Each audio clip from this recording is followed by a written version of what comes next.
bisa menyampaikan materi lewat video saja dikarenakan masa pandemi COVID-19 ini.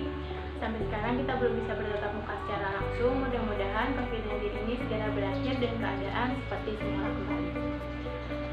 Pada kesempatan kali ini akan menyampaikan materi tentang Kesultanan Aceh Darussalam. Kesultanan Aceh Darussalam. Kesultanan Aceh Darussalam berdiri pada tahun 1514 Masehi dan terletak di ujung utara Pulau Sumatera. Adapun sumber sejarah mengenai Kesultanan Aceh Darussalam, yang pertama ada Kitab Ustaz Salatin, yang kedua ada Untar Tunggudonya, yang ketiga ada Gunungan, yang keempat makam Sultan Aceh di Banda Aceh, dan yang kelima ada Masjid Raya Baitur Rahman.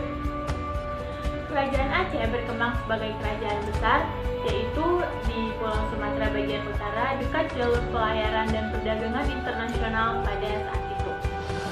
Faktor yang mendukung kerajaan Aceh cepat tumbuh menjadi kerajaan besar, yang pertama, letak ibu kota Aceh yang sangat strategis, yang kedua, pelabuhan Aceh, yang ketiga, daerah Aceh kaya akan tanaman lada, dan yang keempat, jatuhnya Malaka ke tangan Portugis.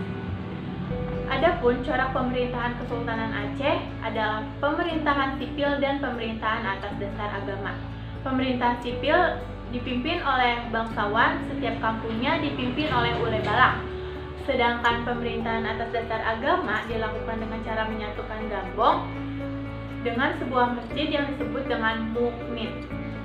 Dan ada raja-raja yang pernah memerintah Kesultanan Aceh Darussalam. Yang pertama ada Sultan Mugayyad Shah, yang kedua ada Sultan Salahuddin, yang ketiga ada Sultan Alauddin Riayat Shah Al-Qahar, yang keempat ada Sultan Iskandar Muda, dan yang kelima ada Sultan Iskandar Tsani. Kesultanan Aceh Darussalam mencapai puncak kejayaan pada masa Kesultanan Iskandar Muda. Pada masa pemerintahan Sultan Iskandar Muda, Aceh mengalami kemajuan seperti disusun undang-undang tentang tata pemerintahan atau disebut dengan adat mustaka alam. Pada bidang sastra dan filsafat juga mengalami kemajuan. Pada waktu itu muncul ulama besar Hamzah Fansuri yang mengajarkan ilmu tentang filsafat agama Islam dan syair keagamaan. Materi cukup sampai sini. Apakah ada yang ingin ditanyakan?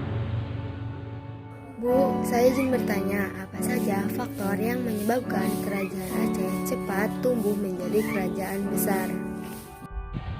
Pertanyaan dari Elisa Safitri, faktor yang menyebabkan kerajaan Aceh cepat tumbuh menjadi kerajaan besar. Yang pertama, letak ibu kota Aceh yang sangat strategis, yang kedua, pelabuhan Aceh, yang ketiga, daerah Aceh kaya akan tanaman lada, dan yang keempat, jatuhnya Malaka ke tangan Portugis. Itu jawaban dari pertanyaan Elisa Safitri. Semoga kalian semua paham atas materi yang dapat Ibu sampaikan. Materi kali ini Ibu ingin disimpulkan oleh Muhammad Bayu. Muhammad Bayu, silakan menyimpulkan.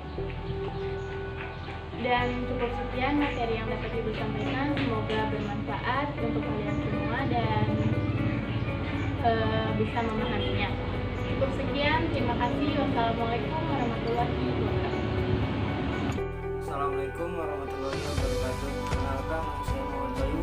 Di sini saya akan menunjukkan materi yang telah disampaikan oleh pemateri tadi. Jadi kesimpulannya di sini kita jadi mengetahui sumber sejarah yang berada di Kesultanan Aceh Darussalam. Terus kita mengetahui kerajaan Aceh berkembang sebagai kerajaan Islam. Dan adapun cara pemerintahan Aceh adalah pemerintah sipil dan pemerintah atas dasar agama. Juga kita mengetahui raja-raja yang pernah memerintah di Kesultanan Aceh Darussalam. Dan Kesultanan Aceh mencapai puncak kejayaan pada masa pemerintahan Iskandar Muda. Mungkin hanya itu yang bisa saya simpulkan. Mohon maaf bila ada salah kata. Assalamualaikum warahmatullahi wabarakatuh.